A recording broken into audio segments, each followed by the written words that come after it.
Hello guys, and welcome back to End All Wars with our Eastern Entente playthrough. In the last episode, well, we encountered some bugs to say the least, but we've slowly been running into an issue where we are outnumbered. We're outmanned, it feels like, on every front. I barely have the room to do anything with my Russians. My Serbians are being overwhelmed.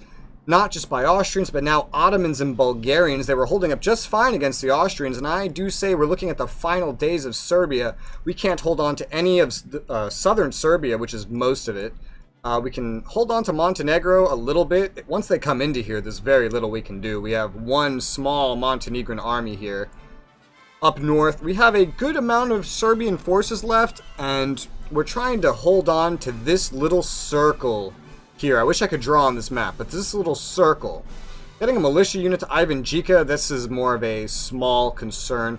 I don't feel like using any large amount of my forces to hold on to it. I could leave this Serbian army here, but at the end of the day, some little depot in the middle of the mountains, not really well connected to anywhere, is not of an incredible amount of use to me or anyone else, hence why I just have a militia unit coming down here to sit on it and serve as a delaying force.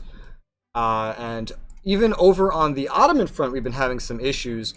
We're surrounded and we are getting overwhelmed. It is currently 1915, late July, and we have been beating history in many ways. But let's take a look at the situation. Let's start in Serbia, because now I'm focusing on Serbia. So like I said, we have a militia coming down to Ivanjica to just sit on the depot for now so they can't just step on it anymore. We have forced an enemy unit out of Uzice over here with our Serbian army that I've had running around this whole part trying to keep it under control. It's been very hard to do with encroaching enemy forces, even harder. Over here on the Velika Plana, there's a small city where our militia forces that were holding out here on Niš have been pushed back by a gigantic Bulgarian and Ottoman force. I am now moving this Serbian army over here to try to assist in holding the location. It's probably not going to go very well, but I don't want to give it up. This militia force, I know, cannot hold it. I know this for a fact. They cannot hold it. There's nothing they can do. I'm hoping with some extra forces, including some non-militia forces, we can maybe salvage the situation here. But at the end of the day, this Serbian army is small. It is insignificant in comparison to many of my other forces. It's a fraction of these forces elsewhere. The idea I'm having is I'm going to try to give them as good of a fight as I can over here in Velika, and then if we get pushed out, we get pushed out. That's just what's going to happen. We have to fight for our land. We can't just give it all up. And if it does fall, I know I'm probably going to move this force, if it survives, over to Obrenovac. Maybe this force, Jankovic as well, over to Obrenovac, and make a little tri-state area here of defenses where they can all reinforce each other, and we cut off certain key points of enemy movement. But the forces at Obrenovac can also reinforce Belgrade and vice versa. Whereas, you know, if Obrenovac gets attacked, it'll be the weakest single force, but it can be reinforced by everyone. That's the general goal. But since these areas here, for example, are not actually worth that much, there's no railroad attached, there's no depot or anything, it's just a little passage from Zvornik up until Belgrade, it's not actually that important. And lowering our control to this right now, when we could maybe give them a fight somewhere else, is a little pointless. Spreading myself out to try to protect Ivanjica is unrealistic. We're going to get surrounded and curb stomped out of there, and we're going to lose forces for no reason. Really, defending Velika could be viewed as the same way. We could be losing forces for no reason. But at the end of the day, we are, in my opinion, I've been saying this for several episodes, looking at the final days of Serbia. I'm trying to make it last as long as possible, while making it so that we can take down as many enemy forces as possible. Not wasting any units anywhere that we don't need to waste them. And then the Montenegrin army here is just going to stay here. I moved a militia here as well. And it's just going to sit down in Montenegro because they have to move across mountains to even get here to begin with. It's better to defend it, better not to just let it go. We'll do what we can. But at the end of the day, that's probably not going to be a lot. So that's the strained situation over here. Let's look at Greece, because we're also over here yet. Greece is getting fucked up currently. Everything northeast of this river here has fallen, essentially. The Ottomans are pushing in with the Bulgarians. The cities have fallen, but they haven't really been too keen of taking the countrysides, but there's nothing here important that the Greeks still actually own. Their army has been chased across. I don't know how far down I can only see so far because of line of sight. I can't see everything my allies are up to. They could have more troops over here. They likely do have more troops down here, but they've been pushed back out of this region. That's not a terrible thing. This may just be their least defended point. Greece is much bigger than this little region here, this little slice. While they have lost it, they may be able to put up a better fight. Let's give them all of our best wishes, of course, that they can go ahead and do so. Now let's push it eastwards. Go into the Ottoman Empire. Well, we can see not a lot happening in Egypt. Libya, we can see there is a little revolt happening here, an uprising, and we're going to take a look at what that is. That's an event, actually. Let's take a peek. The Senusi Uprising. After Italy entered the Great War, the Ottoman Empire and Germany supplied the Senusi under Grand Senusi Sayyid Ahmed Ash-Sharif with funding and arms to attack the Italians in Libya and the British in Egypt and Sudan. Conditions: Italy must be on the war side of the Entente. Ottoman Empire must be in war on the side of the Central Powers. Begins in Libya. Troops will be required to suppress the rebellion. So basically, it's just some background thing. Italy has to leave troops here. Eventually it will expand to, by the looks of it, Egypt. Apparently Sudan as well. I don't know where Sudan is represented on the map, though. Here's Eritrea, Somalia, Nigeria. I don't know that it is represented on the map. Doesn't look like it. Oh, the Central Powers even owns this? Oh, this was taken over by the Central Powers. What is this?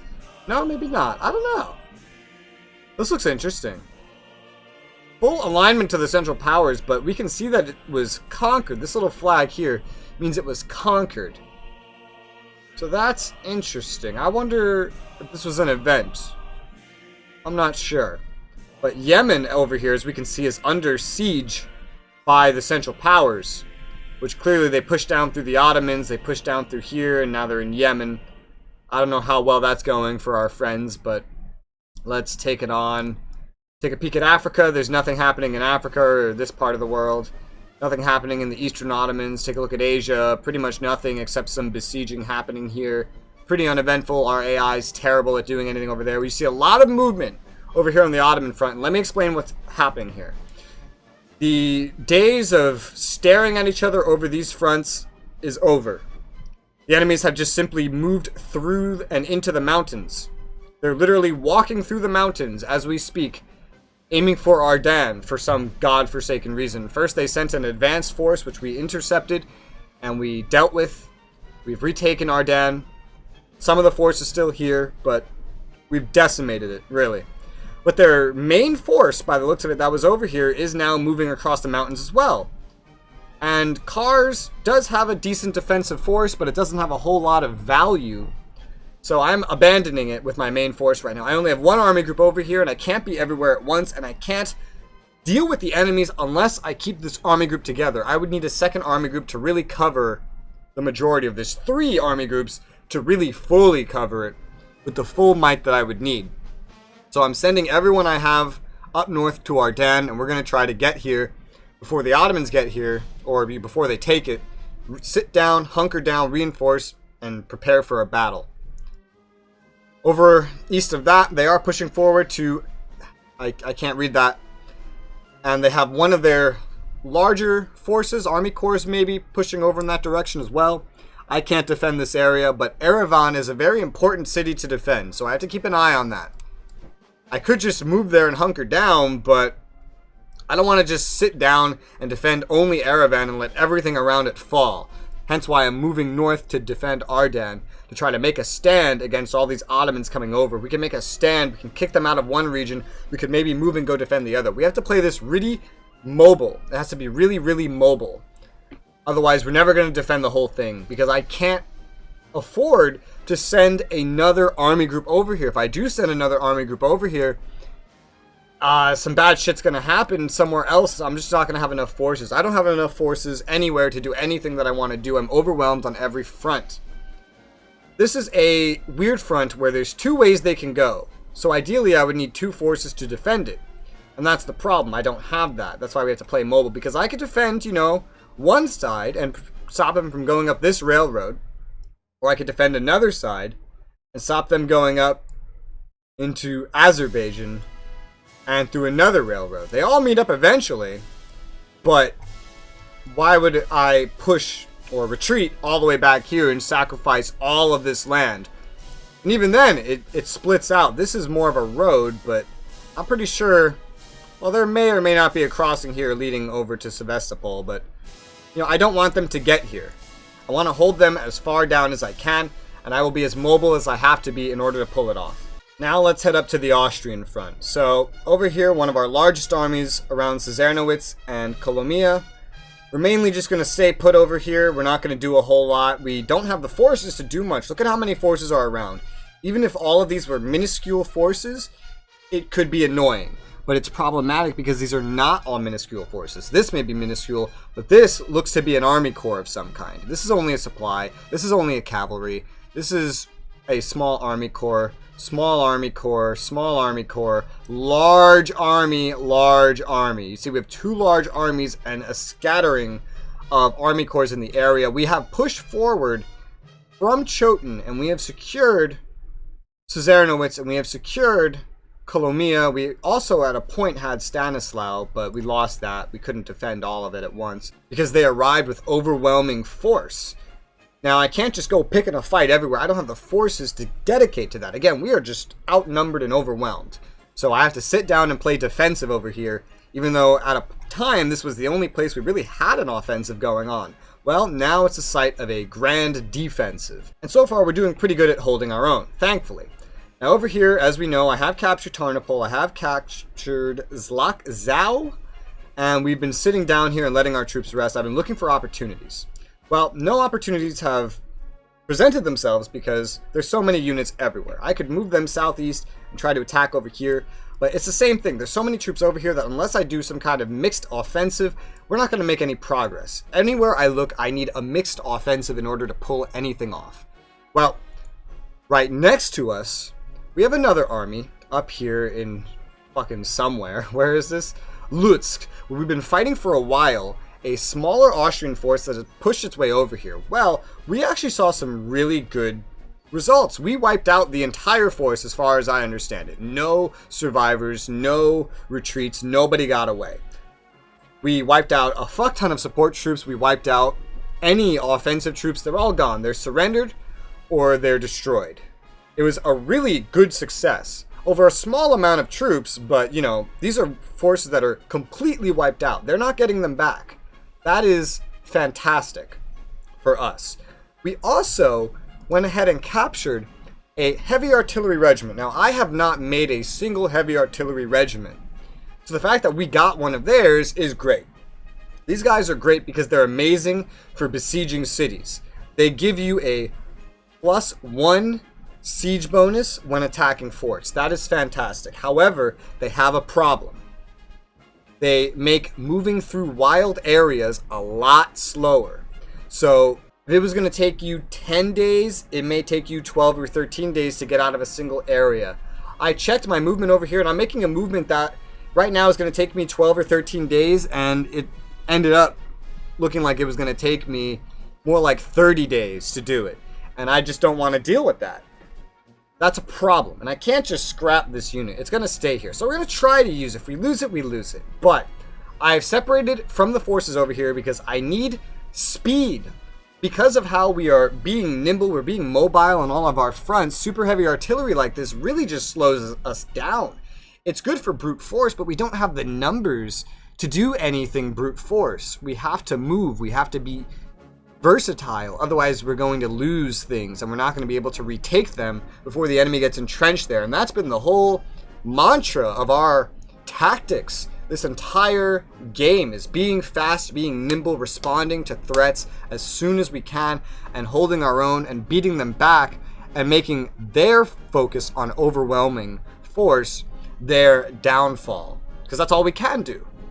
Well, so I've separated it. It's just going to sit here. It's going to recover for a little bit outside the fortress. If I can even stick it in the fortress, like that would be fantastic. Doesn't look like it. Let me turn this off and try to have it enter the structure like this. No, that doesn't work when you're sitting down, though. This is the downside when you want to get someone inside of a city, but then all the other cards get in the way. Okay, I made it work. Now, looking at this army here, they're on the move. And they're not taking the train because I didn't actually have enough rail capacity to move them. And only a small amount of their journey is over rail anyway. This is a movement that will only take one turn because they're all activated. They're moving through Rawa Ruska into Busk, which is currently defended by an Austrian force. We know Austrians can show up in any force at any time with how well they've been doing at responding to things over here thanks to their massive railroad system. Well, I'm finally in a position where I feel like I can push over here. This force has been sitting down in Zlakzau, and it's now our greatest strength because it's sitting outside of Lemberg, which the garrison of Lemberg is not that impressive. And outside they have 908 combat power. This is pretty equivalent to one of my army groups over here, I'd say. And so I want to push here, cut this railroad now, and have two forces outside of Lemberg, because if we can get the situation going, I can push into Lemberg and fight for it. Maybe bring that heavy artillery with me, maybe, to help with the siege. And we can have support from the neighboring army group. So it's like we have all those forces there. And we could maybe actually take Lemberg, which is a strategic city. It's not that important of a city in terms of objectives and long-term campaign. But in terms of strategy, this is a size 10 city that pumps out resources, a size 2 depot, a size 1 fort. Even if all we got was the city, it's also the hub of every railroad in the region. It's defended from the south by this whole little river crossing. It's in the clear, which makes it weaker to us advancing from the north. It leads us, southeast to this front where we have been fighting. It leads us northeast to where we've been trying to also fight and cut off enemy units. Leads us west to this whole strip of land that we can't do anything about because we're just being overwhelmed right now. I have two army groups dedicated to defending all of Poland right now. And they can't go on any offensive, so if we can get an offensive pushing through here, it opens up so much that we could do. We could actually clean up this whole area. We could find little choke points, hunker down, and move on to Przemyśl. These cities are not going to win us the war, but these are the most notable cities in northern Austria. Most of the notable Austrian cities are either somewhere, the forts anyway are all in the southwest. They have cities everywhere, but I'm not so good at Austria. Where's Vienna? Okay, here's Vienna. Here's one of our objectives. It's kind of in the center west, so it's not even easy for us to get to. There's not a lot of important stuff in between us and Vienna. There's probably Budapest. Yeah, there's Budapest. That's a straight push southwest. It's pretty well protected. The surrounding areas aren't as important, but they have good strongholds in the west and up here. But these two cities are our main worry. There's over here Krakow as well. We push through these cities, we can do really well. And I am predicting a domino effect. If we can take Lemberg, then we can take Przemyśl, then we can take Krakow. Their entire front falls, and we can have a nice actual offensive, this ahistorical offensive happening. I'm really excited about the prospect of it being possible. Now, looking over into Western Poland and Poland in general, well, before we go there, let's point out that Zamosk is under siege again. I'm not too worried about it. This has been under siege many times. It hasn't fallen. It's not that important. And it's only under siege by a small army corps. I'm not too worried about it. Looking into Poland, this army is just going to sit put for now. It's having some supply issues, but for now we have enough to sit put and hold this front because we just captured all these towns, or recaptured, and we want to hold them at bay. We can easily rail back should we need to. We're at a good point where we can hold them, but we are not at a good point to push any further. They have a massive, nearly 3,000. I can't read that number exactly. I think maybe closer to 2,500 power over here. A mixture of Austrians and Germans. staring at me. We can't take that on. They push across, even with the river crossing, they will push us back. But by holding our troops here, we are holding a massive amount of forces at bay. So that's good. Same strategy in Western Poland. We're not moving any troops. It's been working very well, splitting this army group between Lodz and Kolo. We've been doing very well here. Constant battles, but holding our own. Here was the last battle.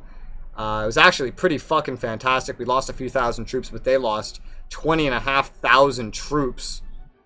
So, fantastic on our part. This unit is still here. Otto von Bellow's been a huge pain in the ass for us. Over here, we have retaken everything around Poltusk. We've driven the enemy out. This unit will stomp on Rypin and take it back over for us, while the rest of the activated force takes the railroad through Malawa up to Allenstein. Remember how we pushed here in the beginning of the game? Well, we have something similar happening here. My goal is to cut this rail line, which I mentioned a few turns ago, to support this full Army Corps, Army Group offensive that we have going down to Lowton. Lowton's not very well defended. It looks like the defending troops, aside from the garrison, have been retreating, in fact. So we should get here, and it is a fort, so we may have to besiege for a little bit, but we should be able to take it with little problem, so long as we give it the proper time. We could maybe assault and brute force our way through here, but it would be maybe kind of costly. I want to see if I can maybe starve them out, get some hits in the fortifications before then. So long as we're making a push, we're making a push. And cutting off the railroad here is only going to help, claiming that land around. They will be in range to assist our units in Rypin, and vice versa. When they get to Allenstein, they'll get here in 8 days. This unit will get to Rypin in 14 days, so all at one turn, and making kind of a front over here, which I hopefully want to exploit and maybe cut off, because I want this to lead to a attack on Thorn. We could get some units down here and some in Thorn, one army group in each, and we could maybe take Thorn, because remember, my goal is to push up to this river and kind of use it as a defensive point where I could split maybe 1 or 2 army groups to hold off the Germans indefinitely, while freeing up other army groups to go and focus on Austria and maybe knocking them out of the war. Really long-term thinking there. I want to correct something that I said earlier in the video. I thought that this power here, this 300 power or so, was separate to this number here. No, this number includes the garrison, so Lemberg is even more weakly defended than I thought it was. And the reason that's important information is because up in Eastern Prussia, I'm also doing another offensive. This is a risky offensive. Right now, almost all these units are deactivated. It'll take them 14 days to do this, but we're going to march on Königsberg. They're all supplied. They're all good in cohesion. We can't, like, you know, take the train there or anything. We're going to have to march our way through the forest. It's not an ideal situation, but we have almost currently, before moving, twice their total force that they have here. And I think we need to really play with the momentum here. I think this is a risk we need to take. Seeing as we're pushing in Allenstein, we're pushing onto Lowton, we have this whole giant army group led by our main HQ leader. It could be better. We could get another army corps here, but, you know, we're doing with what we have, what we can. And so I want to push and keep pushing, because when Eastern Prussia falls, at the very least, a singular, like at the worst, a singular army group can be spared from Eastern Prussia out of the 3 that I kind of have in the area right now. At best, 2 of them. And imagine getting to take this massive force and move it down to Austria, or take one of the smaller forces and move it over to the Ottomans. It would be game-changing to have 1 more army group available to me. So we need to keep with the momentum. We need to do what we can. Losses be damned, because our losses have been great so far. Our conscripts are holding up. Our war supply is holding up. Our ammunition is holding up. It seems kind of stagnant, but it's holding up. All in all, everything's holding up. So I think we need to play to the advantage we have while we have an advantage. So we're pushing on Königsberg. We're going to try to fight, maybe kick these guys out of here. Because it has a harbor and it's a size 2 fort and has a depot, yada yada, you know, it'll be harder to take than Lowton. But we need to make a move to distract their forces, because if we distract these forces here, they won't be down here in Alstein, they won't be in Thorn, they won't be in Lützen, and we could maybe even push around to Elbing maybe by the time we take this. Either way, we need to stay on the offensive, so my HQ with my Finnish forces is moving on, and we're going to attack Kotzen. Really eventful, really offensive turn here. I'm recruiting 3 more cavalry units. We only have 3 more we can recruit after this, and they're going to be sent in to reinforce army corps as it seems that we have room to spare. And we're going to hopefully have a much stronger army by the end of it. I'm going to keep an eye on the ammo because I feel like the ammo stockpiles haven't been quite keeping up. And I want to make sure I keep track of that, because I know I built 2 more places of ammunition construction, such as up here in Petrograd and elsewhere on the map. So I know I've increased my production already, but I know I want to keep an eye on this to make sure it doesn't get into a bad range or anything, to make sure we're keeping up, because if we're having so much combat that now we're starting to have problems with it, well, that's something we need to address soon. But I haven't vastly increased the amount of arty in my army, so I don't believe we should be having problems, but you never know. You never know. We could be, because we're having much larger and much more frequent battles than we have been at any other point in the war currently. Now let's take a look at the Western Front, because I still haven't finished going over everything here. Now, not a lot happening on the French border by the looks of it. You know, Belfort, all these other Swiss places, still kind of fallen.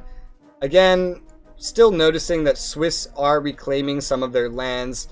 The Germans don't seem to be making much of an advancement through France. Nancy currently held by the French, maybe not the surrounding area. The border town still under German control, not a lot of progress there.